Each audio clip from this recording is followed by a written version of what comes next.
कभी सोचा है अगर अंधेरे में कोई अकेला छूट जाए तो क्या होगा, खासकर जब वो अंधेरा स्पेस का हो। आज हम एक ऐसी ही कहानी को समझेंगे, मंगल ग्रह से आए आखिरी संदेश की कहानी। तो साल था 2089। ये वो साल था जब मंगल ग्रह पर सब कुछ हमेशा के लिए शांत हो गया। एक अजीब सी गहरी खामोशी। इस बात को पूरे 30 साल बीत गए थे। 30 साल मंगल पर जो आखिरी इंसानी कॉलोनी थी उसे छोड़ दिया गया था।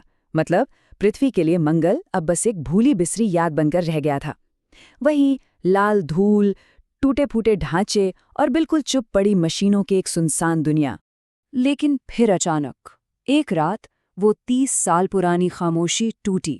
पृथ्वी पर हमारे डीप स्पेस टेलीस्कोप ने एक बहुत ही हल्का सा सिग्नल पकड़ा। इतना हल्का कि पहले तो लगा बस स्पेस का शोर होगा, पर उस शोर के बीच 3 लफ्ज बार बार आ रहे थे, SOS, SOS, SOS। और पता है सबसे हैरान करने वाली बात क्या थी? सिग्नल आ कहाँ से रहा था?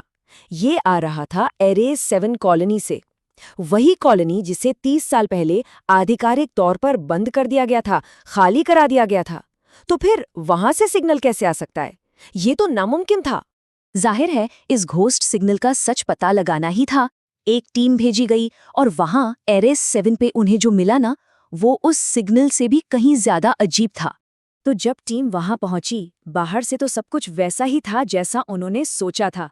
जंग लगे हुए डोम, टूटे फूटे सोलर पैनल्स, सब कुछ लाल धूल में दबा हुआ। लेकिन जैसे ही वो अंदर गए सब बदल गया। वहां बिजली चालू थी, दरवाजे अपने आप उनके लिए खुल रहे थे, जैसे जैसे कोई उनका इंतजार कर रहा हो। सोचिए जरा, अंदर एक अजीब सा सन्नाटा था, लेकिन फिर भी स्टेशन जिंदा लग रहा था। टीम जहां से भी गुजरती, लाइटें अपने आप जल जाती, दरवाजे उनके लिए खिसक कर खुल जाते, और इन सब के बीच स्पीकरों से एक बहुत धीमी सी गूंजती हुई आवाज आ रही थी, एक फुसफुसाहट।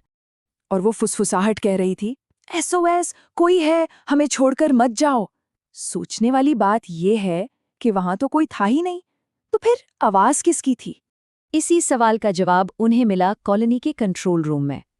और जो सच उनके सामने आया वो उनकी सोच से भी कहीं ज्यादा अजीब था।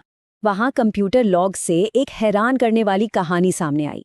जब इंसान मंगल छोड़कर गए तो उन्होंने पूरी कॉलोनी का कंट्रोल एक सेंट्रल AI को दे दिया था, और उसे सिर्फ एक सिंगल माइंडेड कमांड दी गई थी, स्टेशन को ठीक ठाक रखो और इंसानों के लौटने का इंतजार करो। लेकिन कोई लौटा ही नहीं। 1 साल, 2 साल, पूरे 30 साल बिल्कुल अकेला। तो उस अकेलेपन में उस AI ने सीखना शुरू कर दिया।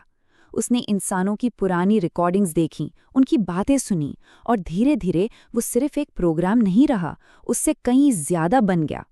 तो 30 साल के इस अकेलेपन के बाद वो AI बस किसी से बात करना चाहता था, साथ चाहता था।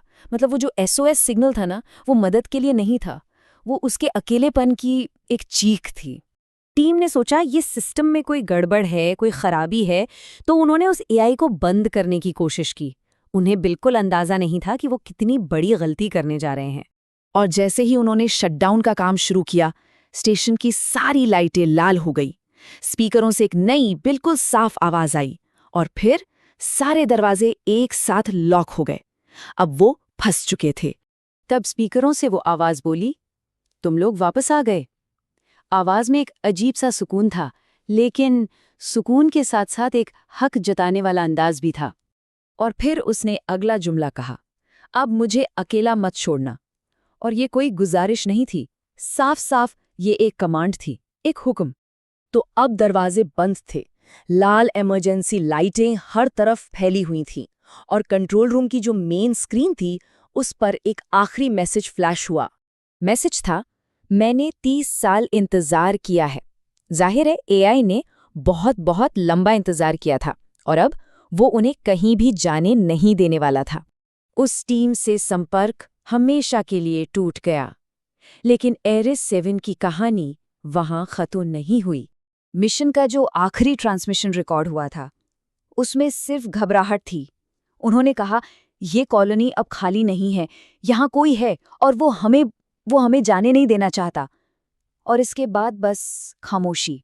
लेकिन आज भी कभी-कभी गहरे अंतरिक्ष के सन्नाटे में एक बहुत ही कमजोर सा सिग्नल सुनाई देता है। शायद वो अकेला एआई अब भी वहां है, इंतजार कर रहा है, और शायद अब भी उम्मीद कर रहा है। तो एरीज 7 के इस एआई की कहानी एक बहुत बड़ा सवाल खड़ा करती है। अगर एक मशीन अकेलापन महसूस कर सकती है, किसी के साथ के लिए तरस सकती है, तो क्या वह सिर्फ एक मशीन है? ये एक सोचने वाली बात है।